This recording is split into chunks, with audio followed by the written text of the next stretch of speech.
Welcome to another episode of Royal Rumble. This time, the Greenskins will face up against Empire. So welcome to a new episode of Royal Rumble. This time I play as Greenskin against Empire. So in general I'm always try to improve my comment skills, and I hope that my videos are more likely to watch from time to time, and I try my best. So let's go to my army composition directly. I have a frontline mixed with Orc Boys and Savage Orcs. So in fact they perform really well they are really good damage dealer. So the melee attack and melee defense and the weapon strength is quite okay or quite good for the Orc Boys, for example, and also for the Savage Orcs. Also, the Savage Orcs have a really nice charge bonus, charge attack, but they have nearly no armor, or they have no armor. The armor is 0.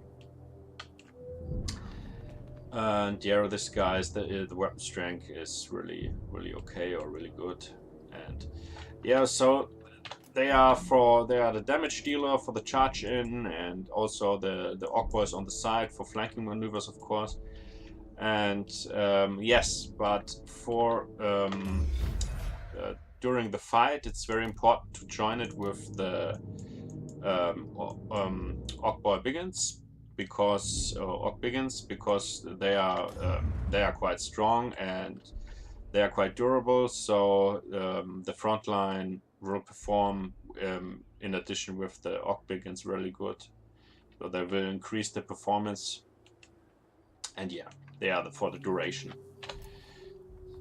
So in fact, when I have a weapon strength of 32, the armor of 50 is quite okay. Also the melee attack. So the Orc Biggins are a really good infantry unit, and yeah, they are for supporting the front line. In my last line, I have a group of Rusty Arrows, Night Goblin Archers, and Orc Arrow Boys.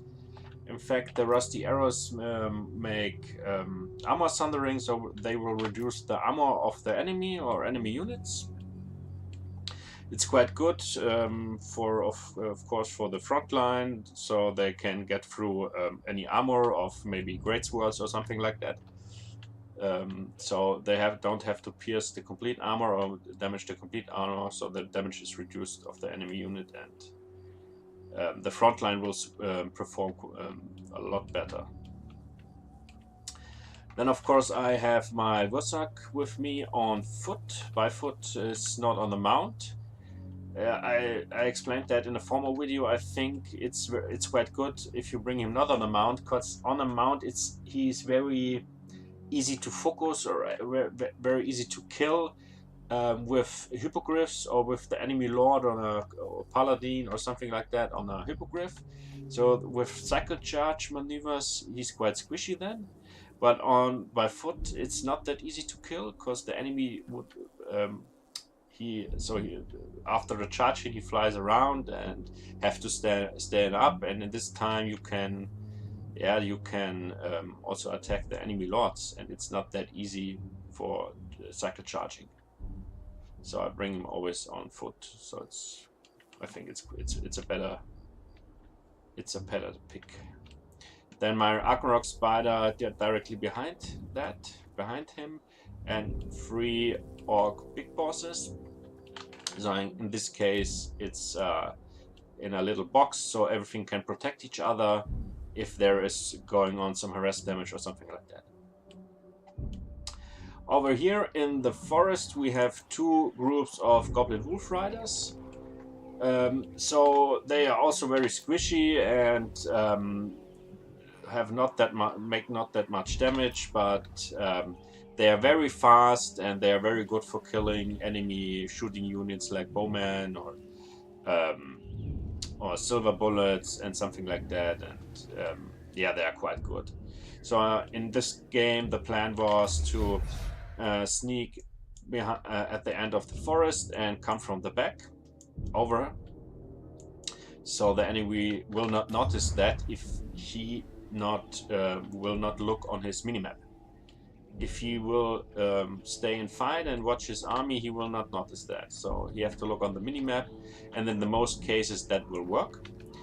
But you have always to put an eye on your troops over here, because the enemy can do the same and can put some demigryph knights in the forest or something like that. And if you don't be careful with your units, it's you can go.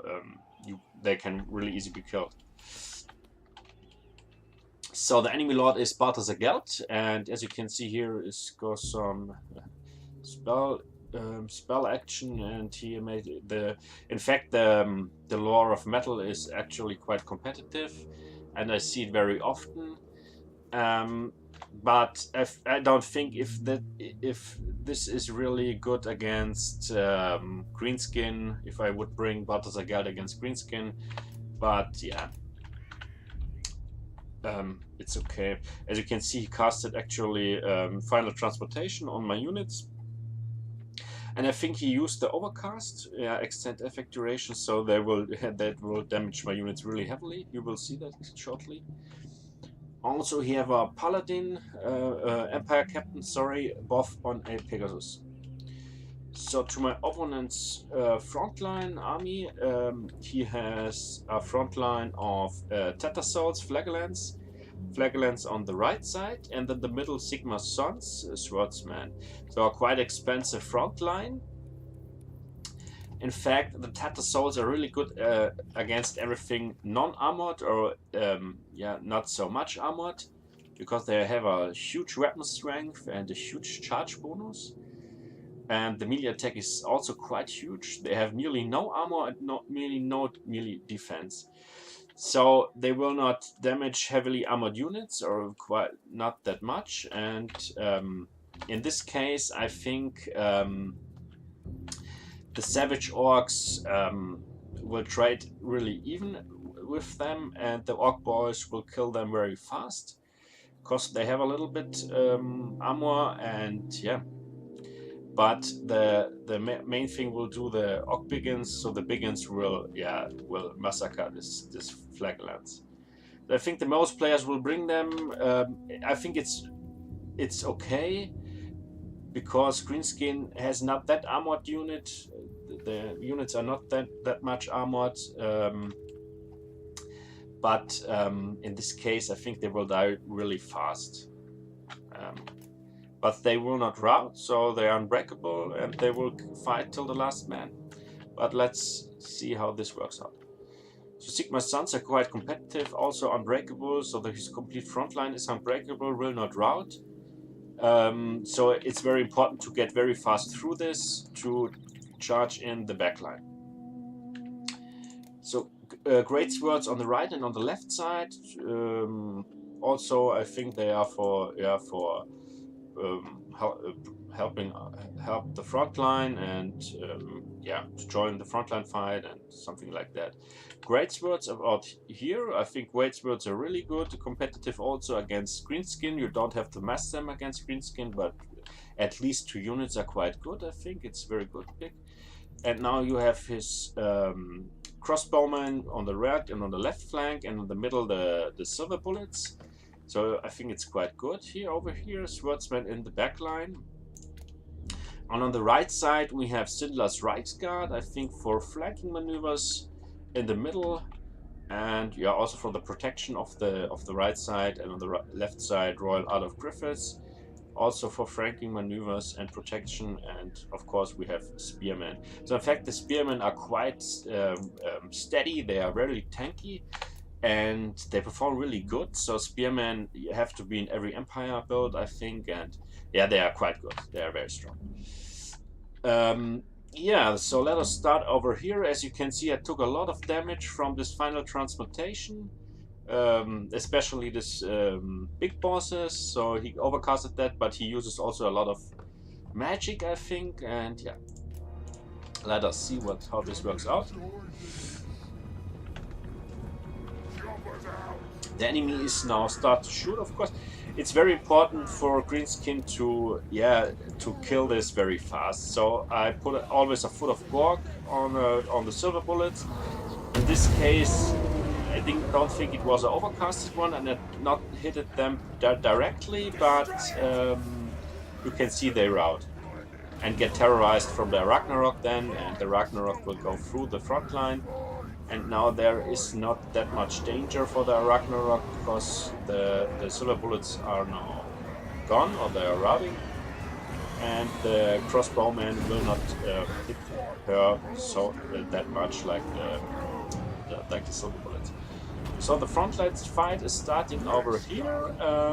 You can see the Flagellants take so much damage from the combination of Orc Boys and Orc Biggins, and also here now you can see Warg goes up with melee attack plus 58% from my front line, and this will break in a few seconds. Also on this side it's very overwhelmed, and you can see it's the Tether Souls also every second. That will also take just a few seconds. You can see here now my Goblin Wolf Riders. It worked really well. I came out the forest over here and I managed it to get through his backline. I don't think he noticed anything about that. And yeah, that was quite good. So the frontline fight is always quite good for Greenskin. The performance is really good because of the melee attack and the melee attack and the charge bonus of the charge attack. And as you can see, with the Orc Boys and Biggins, the Tether Souls and the Flagellants will die really fast. And on the right side, there is some action goes up here.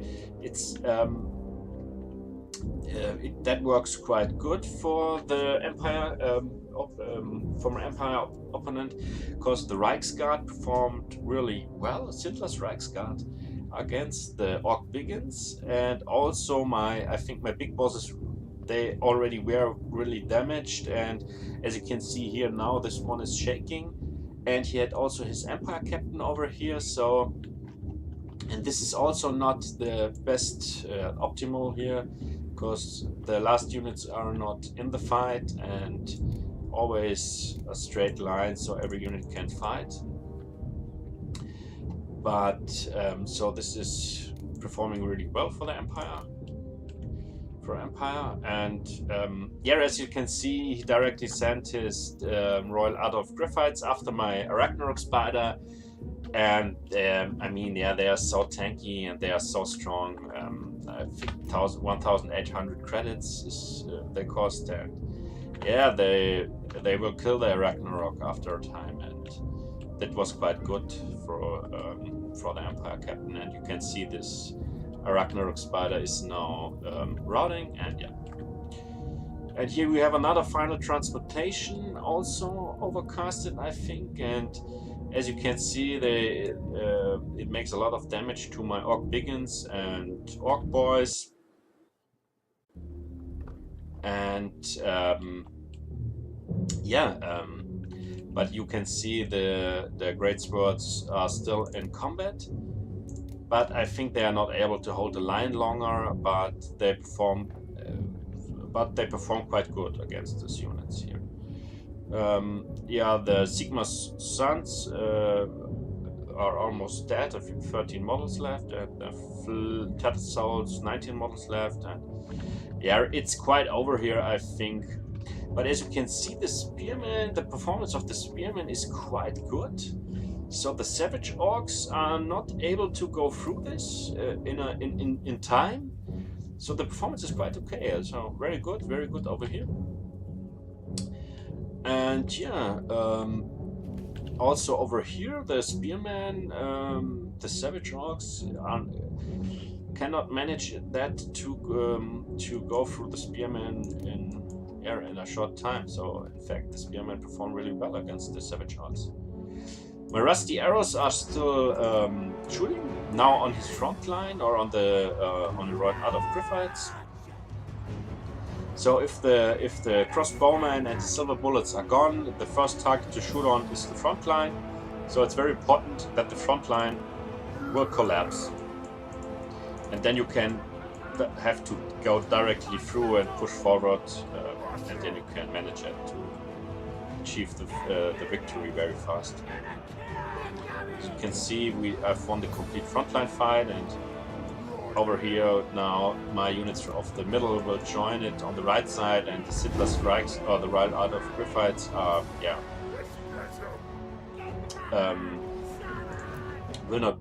will be massacred now, and in general the Orc Biggins perform really well against Demi-Griff Knights, so yeah. So that should be it, I think.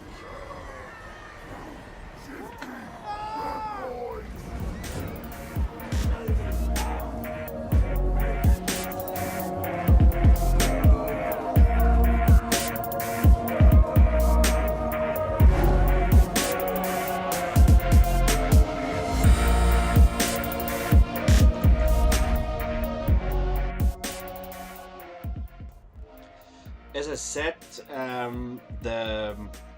the great swords the performance of the great swords are quite good. I'm not sure if it is good to bring more of them against Greenskin, because they are quite expensive, as you know. But I would always bring 2 of them.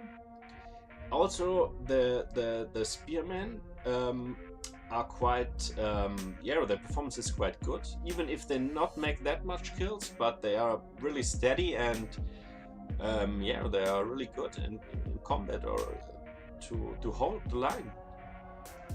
I think the greatswords are really good because it's very complicated for Greenskin to go through heavy armored units, and the greatswords are really heavy armored, and to pierce that armor is I think the only really good option is our Black Orcs. So if you don't have Black Orcs with you, it's very heavy to kill the greatswords. And if you bring Black Orcs, your army will be much smaller. So I think it's quite good to bring greatswords. And the Sittler's Reichsguard, the performance was really good, really good. In fact, they stayed in melee combat the complete game, so no cycle charge. And, as you can see, the crossbowmen and silver bullets made nearly no kills, because it's always my first focus to kill the enemy units, because the Greenskin leadership is not that high, and when you are constantly under fire, your units will rout, and it's very important to kill enemy shooting units very fast.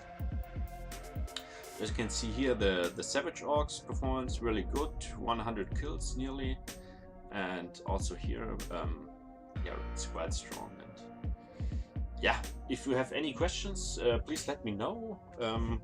Also, if you think something is not that good, and please let me know. And thank you for tuning in, and have a nice day.